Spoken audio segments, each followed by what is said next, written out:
White discharge किंवा ल्युकोरिया. आजही अनेक महिला स्वतःच्या समस्यांबद्दल बोलायला कचरतात. व्हाईट डिस्चार्ज हा नैसर्गिक बदल कधी असतो आणि आजार कधी बनतो? तर मैत्रिणींनो नमस्कार. आज आपण व्हाईट डिस्चार्ज नक्की काय आहे यावरती वैज्ञानिक, आयुर्वेदिक आणि घरगुती अशा सर्व पैलूंनी सविस्तर चर्चा करणार आहोत.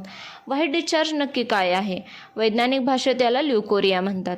स्त्रीच्या पुनरात्मक अवयवांपासून म्हणजेच योनिमार्ग आणि गर्भाशय ग्रीवा यातून बाहेर पडणारा हा एक द्रव आहे. यात मृत पेशी आणि बॅक्टेरिया असतात. याचे मुख्य काम म्हणजे योनिमार्ग स्वच्छ आणि ओलावा युक्त ठेवणे. याचा शरीरावर होणारे परिणाम: हार्मोनल बॅलन्स. इस्ट्रोजन हार्मोनच्या चढउतारांमुळे हा स्त्राव होतो.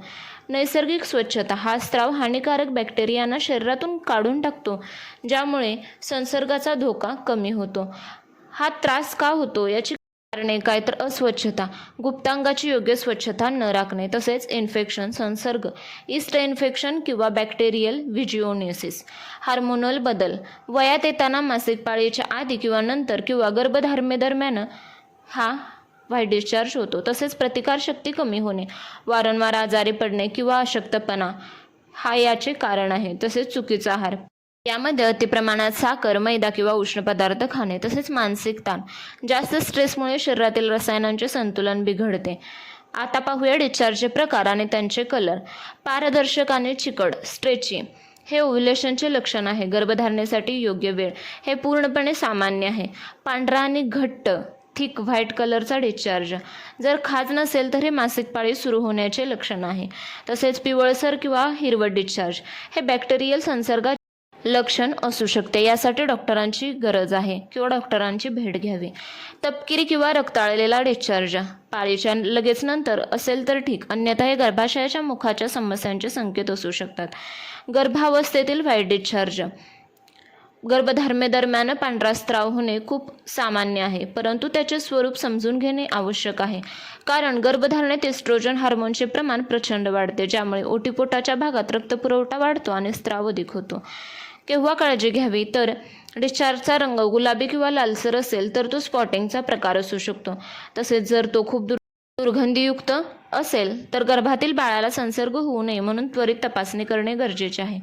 तसेच रोजनिवृत्ती म्हणजेच मेनोपॉज आणि व्हाईट डिस्चार्ज. वयाच्या 45 ते 50 नंतर जेव्हा पाळी थांबते तेव्हा होणारे बदल.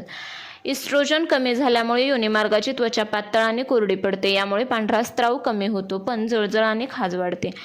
अशा वेळी नैसर्गिक लुब्रिकेंट्स किंवा डॉक्टरांच्या सल्ल्याने हार्मोन रिप्लेसमेंट थेरपीचा विचार केला जातो. योनिमार्गाचा पीएच बॅलन्स म्हणजेच काय? आपल्या शरीरातील योनिमार्गाचा नैसर्गिक पीएच हा 3.8 ते 4.5 आम्लिक किंवा ॲसिडिक असतो. हा पीएच लेवल का बिघडतो? जास्त सुगंधी साबण वापरणे, वारंवार अँटीबायोटिक्स घेणे किंवा सुरक्षित संबंध न ठेवणे यामुळे काय होतं तर पीएच लेवल बिघडतो. पीएच वाढला की हानिकारक बॅक्टेरिया वाढतात. बॅलन्स कसा राखावा पीएच लेवलचा? तर दिवसातून एकदाच साध्या कोमट पाण्याने स्वच्छता करावी. जास्त धुण्याने चांगले बॅक्टेरिया मरतात. तसेच जोडीदाराची भूमिका आणि उपचार यामध्ये काय आहे? तर अनेकदा महिलांना वारंवार संसर्ग होतो कारण त्यांचा जोडीदारही संक्रमित असतो, जरी लक्षणे दिसली नसली तरीही. तसेच क्रॉस इन्फेक्शन, जर एकाला संसर्ग असेल तर शारीरिक संबंधामार्फत तो दुसऱ्याला होतो. यामध्ये नियम काय पाळावा? तर संसर्ग असेपर्यंत शारीरिक संबंध टाळावे किंवा कंडोमचा वापर करणे अनिवार्य आहे.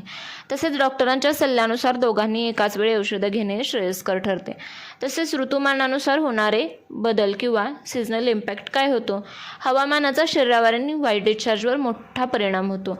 उन्हाळा, उष्णतेमुळे शरीरातील पित्त वाढते, यामुळे डिस्चार्ज पिवळसर होऊ शकतो आणि उष्णतेमुळे जळजळ वाढते. उपाय म्हणून जास्त पाणी किंवा शहाळ्याचे पाणी पिणे आवश्यक आहे.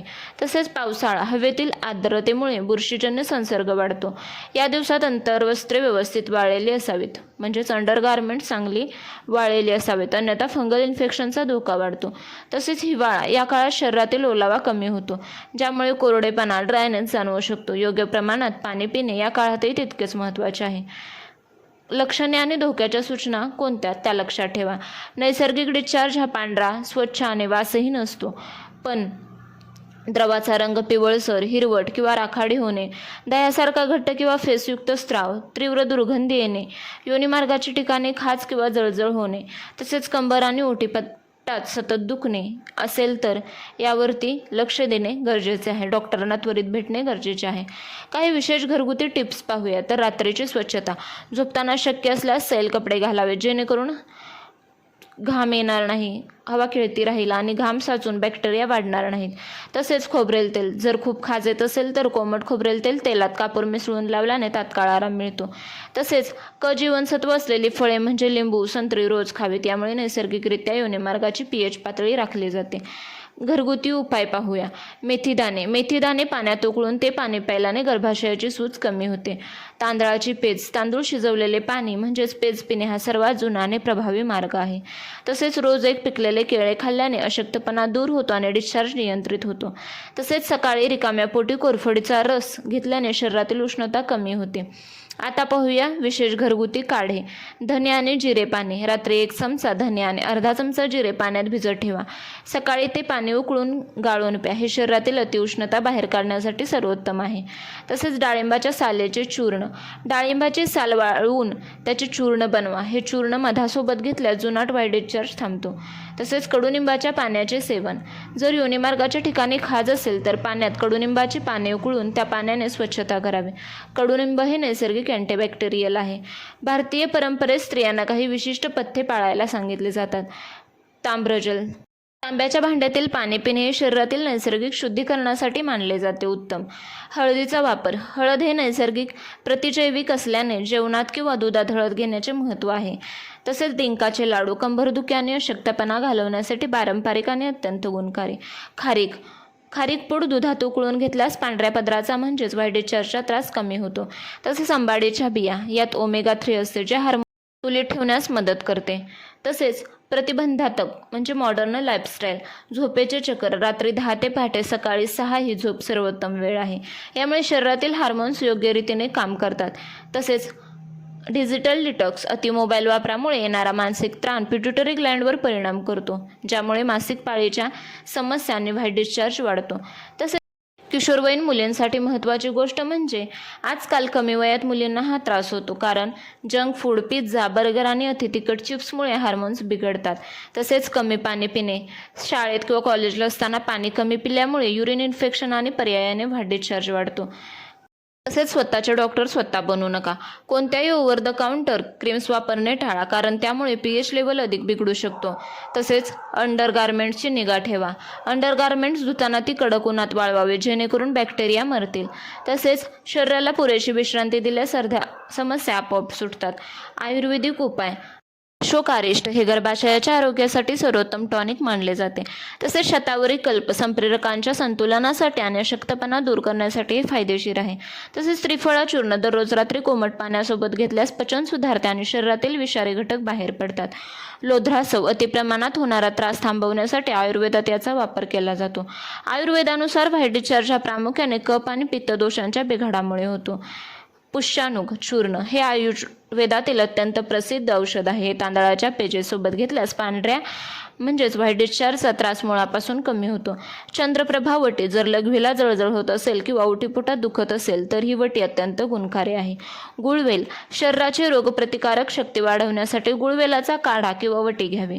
यामुळे वारंवार होणारे संसर्ग किंवा इन्फेक्शन थांबतात. तसेच आवळ्याचे चूर्ण किंवा मोरावळा खाल्ल्याने शरीरातील अतिरिक्त उष्णता शोषली जाते. आयुर्वेदातील काही विशेष काढे आणि योग पाहूया. लोध्र कषाय. लोध्र या वनस्पतीच्या सालीचा काढा करून त्याने योनिमार्ग धुणे हा आयुर्वेदातील अत्यंत प्रभावी उपचार आहे. हे गर्भाशयातील सूज कमी करते. वटजटा. वटवृक्षाच्या पारंब्या. वडाच्या पारंब्यांचा काढा घेतल्याने शरीरातील अतिरिक्त ओलावा शोषला जातो आणि डिस्चार्ज थांबतो. शिरोधारा. जर मानसिक तणावामुळे हा त्रास होत असेल तर शिरोधारा केल्याने मेंदूला शांती मिळते आणि हार्मोन संतुलन सुधारते. धार्मिक आणि आध्यात्मिक दृष्टिकोनातून आपण आता माहिती पाहूया. अनेकदा जुन्या जाणत्या स्त्रिया शरीरातील उष्णता कमी करण्यासाठी शीतलता राखण्यावर भर देतात. यामध्ये चंद्रदर्शन, ध्यानधारणा आणि मनशांती यांचा समावेश होतो, कारण मनाचा ताण थेट गर्भाशयाच्या आरोग्यावर परिणाम करतो. भारतीय संस्कृतीत शरीराची शुद्धी करण्यासाठी उपवास आणि सात्विक आहार सांगितला आहे. मांसाहार, अतिउष्ण पदार्थ टाळून सात्विक आहार घेतल्याने मनाची एकाग्रता वाढते आणि शरीरातील जळजळ कमी होते. तसेच मेडिटेशन अनेकदा मासिक पाळीच्या तक्रारी या मानसिक ताणाशी निगडीत असतात. रोज 15 मिनिटे ध्यान केल्याने पिट्युटरी ग्रंथी व्यवस्थित कार्य करते, ज्यामुळे हार्मोन्सचे संतुलन राहते. तसेच प्राचीन काळी स्त्रियांना पाळीच्या काळात किंवा अशा आजारात विश्रांती दिली जात असे. याचे वैज्ञानिक कारण म्हणजे शरीराची नैसर्गिक रिकव्हरी. हळदीचा लेप, हळद आणि कडुनिंब यांचे मिश्रण नैसर्गिक जंतुशामक म्हणून वापरले जात असे, त्यामुळे त्याचा वापर करावा. तसेच बाहेरून आल्यावर हातपाय स्वच्छ धुणे ही संस्कृती केवळ शिष्टाचार नसून संसर्ग टाळण्याचा एक मार्ग होता. विशेष डाएट आणि जीवनशैली पाहूया तर काय खावे. दही, ताक, आंबवलेले पदार्थ जे शरीरातील चांगले बॅक्टेरिया वाढवतात, त्यामुळे हे खावे. दिवसातून 3-4 लिटर पाणी प्या. यामध्ये डाळिंब, सफरचंद आणि व्हिटॅमिन सी असलेली फळे खा. काय टाळावे. अति तिखट, मसालेदार आणि तेलकट जेवण टाळा. साखर आणि गोड पदार्थांचा अतिवापर कमी करा. कॉफी आणि मद्यपान घेऊ नका.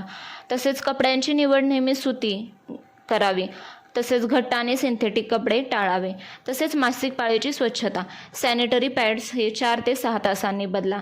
तसेच सुगंधी साबण किंवा डिओडरन्सचा वापर गुप्तांगावर करू नका. हलका व्यायाम आणि योगासने करा. तसेच गर्भाशयाचा भाग मजबूत करण्यासाठी आणि रक्ताभिसरण सुधारण्यासाठी बदक कोणासन योगासन करावे. यामुळे ओटीपोटाच्या स्नायूंना ताण मिळतो आणि तिथले आरोग्य सुधारते. तसेच भुजंगासन हे पाठीच्या कण्याला आणि गर्भाशयाला मजबूती देते. प्राणायाममध्ये कपालभाती आणि अनुलोम विलोम केल्याने शरीरातील हार्मोन संतुलित राहतात. तसेच हे लक्षात ठेवा, सार्वजनिक स्वच्छतागृहांचा म्हणजेच रेल्वे स्टेशन किंवा मॉलमध्ये सार्वजनिक टॉयलेट वापरताना काळजी घ्या. शक्य असल्यास टॉयलेट सॅनिटायझर स्प्रे वापरा. रात्री किमान 7 ते 8 तास शांत झोप घ्या. अपुऱ्या झोपेमुळे शरीरातील पित्त वाढते, त्यामुळे डिस्चार्जचा त्रास वाढू शकतो. तसेच रक्तातील साखर वाढल्यास कॅन्डिडा नावाच्या बुरशीची वाढ वेगाने होते, ज्यामुळे खाज सुटणे आणि पांढरा स्त्राव होणे सुरू होते. त्यामुळे साखरेवर नियंत्रण ठेवा. घरगुती उपायांनी फरक पडत नसेल तर डॉक्टर अवश्य भेट घ्या. तसेच कोणती एक्झामिनेशन केली जाते. Pelvic examination. डॉक्टर अंतर्गत तपासणी करून संसर्गाचे स्वरूप तपासतात. तसेच पॅप स्मिअर ही एक टेस्ट केली जाते. हे गर्भाशयाच्या मुखाच्या कर्करोगाचे किंवा गंभीर संसर्गाचे निदान करण्यासाठी केले जाते. PH taste. योनिमार्गातील आम्लता, ॲसिडिटी तपासण्यासाठी ही चाचणी करतात. तसेच अल्ट्रासाऊंड. जर ओटीपोटात जास्त दुखत असेल तर गर्भाशयात गाठी किंवा सूज नाही ना हे पाहण्यासाठी सोनोग्राफी केली जाते. मैत्रिणींनो, आपण आतापर्यंत व्हाईट डिस्चार्ज या विषयाच्या प्रत्येक पैलूवर सविस्तर चर्चा केली आहे. विज्ञानापासून आयुर्वेदापर्यंत आणि घरगुती उपचारांपासून त्या आधुनिक हॉस्पिटलमधील चाचण्यांपर्यंत सर्व माहिती आपण जाणून घेतली. पण या सर्वांचा सारांश एकच आहे. तुमचे शरीर हे तुमचे सर्वात मोठे मंदिर आहे आणि त्याची स्वच्छता व आरोग्य हे तुमचे पहिली जबाबदारी आहे. लक्षात ठेवा, व्हाईट डिस्चार्ज होणे ही शरीराची घाण नाही तर ती शरीराची स्वच्छता करण्याची एक नैसर्गिक प्रणाली आहे. त्यामुळे लाजू नका. निसर्गाने आपल्याला मेथी दाणे, कोरफड आणि तुळस यांसारखी वरदाने दिली आहेत. त्यांचा योग्य वापर करा. सात्विक आहार आणि पुरेशी झोप घेणे हे औषधापेक्षा जास्त प्रभावी आहेत. तुमच्या मनाचा ताण तुमच्या गर्भाशयावर परिणाम करतो, त्यामुळे आनंदी राहण्याचा प्रयत्न करा. अनेकदा स्त्रिया कुटुंबाच्या जबाबदाऱ्या पार पाडताना स्वतःच्या कंबरदुखीकडे, थकव्याकडे किंवा अशा गुप्त समजल्या जाणाऱ्या समस्यांकडे दुर्लक्ष करतात. पण लक्षात ठेवा, जेव्हा घरातील स्त्री निरोगी असते तेव्हा संपूर्ण कुटुंब प्रगती करू शकते. तुमची छोटीशी दिरंगाई भविष्यात मोठ्या संसर्गाला किंवा आजाराला निमंत्रण देऊ शकते. ज्यामुळे तुम्हाला असामान्य लक्षणे दिसत असतील तर संकोच सोडून डॉक्टरांशी बोला किंवा आपल्या जवळच्या व्यक्तीला विश्वासात घ्या. विज्ञानाची साथ आणि आयुर्वेदाचा आधार घेऊन आपल्या या समस्येवर नक्कीच मात करू शकता. आरोग्य हीच खरी संपत्ती आहे. स्वतःची काळजी घ्या, स्वतःवर प्रेम करा, निरोगी राहा. व्हिडिओ आवडला तर लाईक, शेअर आणि सबस्क्राईब करा. व्हिडिओ पाहिल्याबद्दल धन्यवाद. श्री स्वामी समर्थ.